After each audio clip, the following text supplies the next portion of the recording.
Yang kedua, yang ketiga, ya, ada yang disebut dengan Lailatul Qadar. Nah, di Lailatul Qadar ini kita dianjurkan untuk banyak i'tikaf, meningkatkan kuantitas ibadah. Mungkin kita banyak melakukan sholat, sehingga Nabi SAW mengatakan taharru Lailatul Qadri, bersungguh-sungguhlah kamu untuk mendapatkan Lailatul Qadar pada malam yang ganjil 10 terakhir bulan Ramadan. Bersungguh-sungguh artinya seringkali. Jadi tidak mesti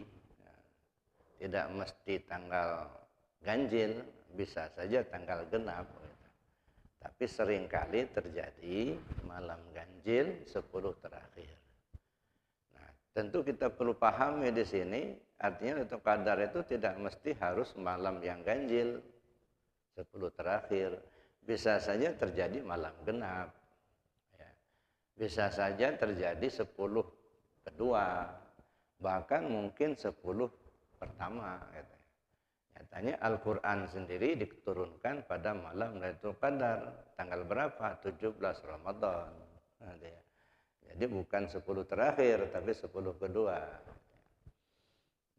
Jangan sampai kita cuman aktif menjalankan ibadahnya di malam ganjil, begitu malam genap, masjidnya sepi. Kenapa kok masjidnya sepi? Ini malam genap, besok baru ramai gitu ya. Saya pikir hal yang begini ini nggak pas juga gitu ya. Jangan terpaku kita di malam ganjil saja. Boleh jadi malam genap pun bisa terjadi Lailatul Qadar. Boleh jadi 10 kedua. Jangan terpaku di malam ganjil saja. Walaupun Rasul mengatakan seringkali. Seringkali itu kan tidak mesti, kadang-kadang. Gitu ya. Itu yang ketiga. Yang keempat, membayar zakat fitrah. Nah, membayar zakat fitrah ini sebelum ya khatib naik mimbar hari raya Idul Fitri. Itu harus beres semua.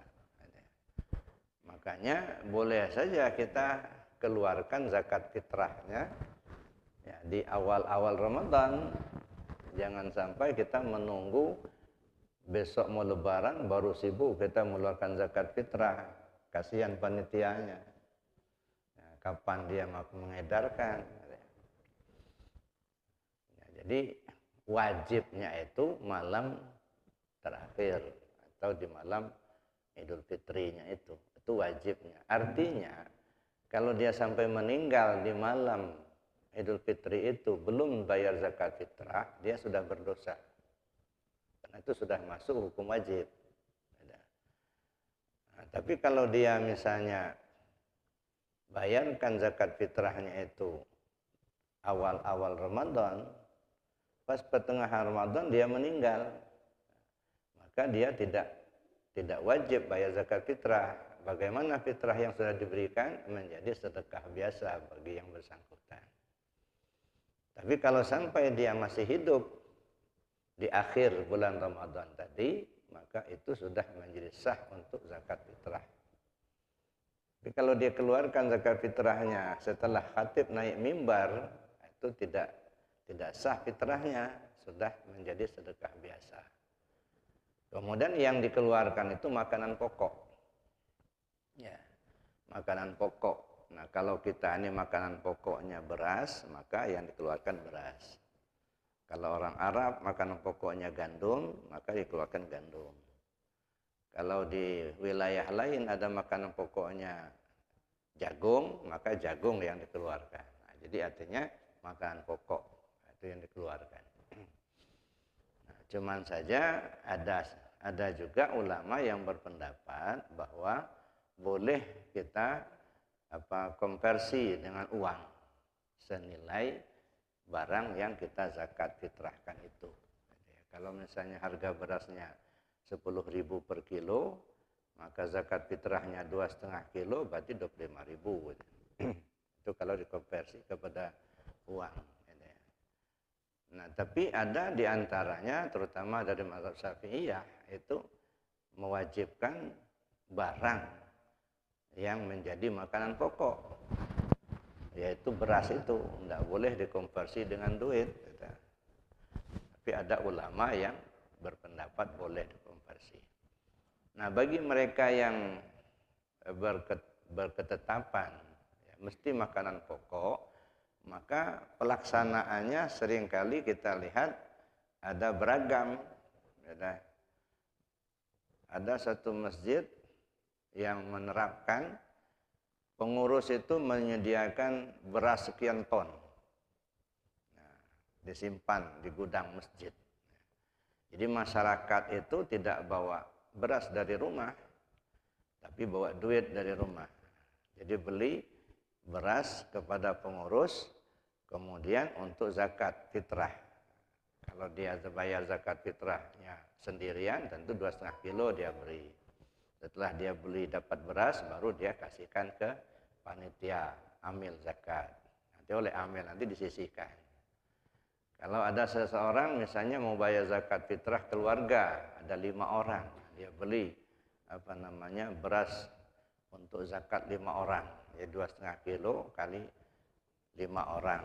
Dia beli dulu dari pengurus, kemudian setelah dia dapat beras, baru dia serahkan kepada amil.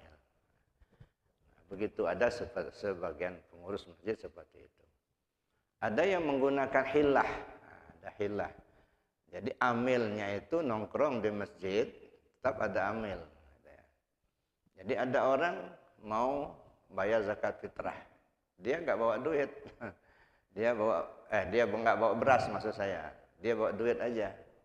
Misalnya harga berasnya 10.000, kemudian satu zakat fitrah itu 2,5 kilo, berarti 25.000. Dia bawa duit 25.000. Nah, pengurus masjid sudah menyediakan 2,5 kilo dalam kantong kresek. Jadi satu kantong kresek itu isinya 2,5 kilo. Nah, jadi orang itu datang, Pak, saya mau bayar zakat fitrah, tapi saya nggak bawa berasnya. Ini saya beri beras 2,5 kilo. Lalu orang itu ngasihkan duit sama panitia.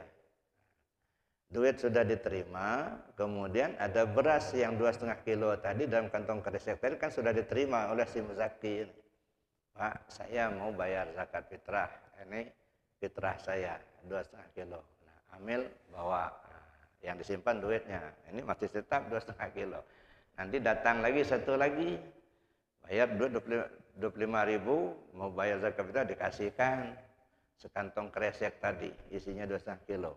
Dan diterima, Pak, saya mau bayar zakat fitrah, kasihkan lagi. Jadi berbolak-balik itu saja. Itu hilah namanya. Nah, jadi yang diterima sama pengurus itu duitnya. Nah, satu kantong kresek itu 2,5 kilo, 2,5 kilo itu, nah itu berbolak-balik. Siapa yang datang bayar 25, kasihkan satu kantong kresek, nanti kasihkan lagi. Nanti datang itu juga dikasihkan, kasihkan lagi. Bolak-balik seperti itu. Jadi pengurus itu cuma siapnya 2,5 kilo aja gitu ya. Itu hilah. Saking artinya ingin memberikan zakat fitrah itu berupa beras, bukan berupa duit. Cuman kadang-kadang bawa beras dari rumah itu agak sulit gitu ya. Maka dia bawa duit aja. Oleh pengurus dikasihlah hilah seperti itu. Ada juga seperti itu dilakukan. Ada juga yang langsung duit aja. Pak, saya mau bayar zakat fitrah, ini ada uangnya, nggak ada berasnya. Nah, menurut sebagian ulama itu dibolehkan dikonversi dengan uang senilai zakat fitrah tadi. Terserah seperti apa yang akan kita lakukan. Itu zakat fitrah. Nah, kemudian setelah itu sampailah saatnya kita Idul Fitri. Idul Fitri ini kan berbagai paham. Ada yang memahami Idul Fitri itu balik makan pagi. Id artinya kembali, fitir, futur, sarapan. Jadi balik sarapan pagi. Sebab selama Ramadan nggak boleh makan pagi. Nah, begitu satu Syawal, nah balik makan pagi lagi. Nah, Idul Fitri namanya. Idul Fitri. Tapi ada juga yang menyebutnya Idul Fitri itu memahaminya baju baru. Gitu. Nah, pokoknya kalau sudah Idul Fitri itu pakai baju baru. Gitu. Kalau ibu-ibu memahaminya bikin kue. Kalau sudah Idul Fitri bikin kue. Terserahlah mau seperti apa. Intinya itu kita lepas dari bulan Ramadan, masuk bulan Syawal, kita kembali bisa makan-makan lagi. Maka disebut halal bihalal. Halal bihalal itu artinya melakukan perbuatan yang halal di saat sudah dihalalkan. Makan-makan itu halal. Nah, karena sudah 1 Syawal, waktunya sudah dihalalkan, maka disebut halal bihalal. Melakukan sesuatu yang halal di waktu sudah dihalalkan. Jadi kalau makan di siang hari bulan Ramadan itu halal biharam. Melakukan yang halal di saat sedang diharamkan. Tapi kemudian berkembang halal bihalal saling memaafkan. Kira-kira ada kesalahan ya kita saling memaafkan. Tapi kalau utang ya bayar dulu. Jadi Bapak Ibu yang saya hormati, ini rentetan. Rentetan yang sudah kita jalankan bertahun-tahun itu.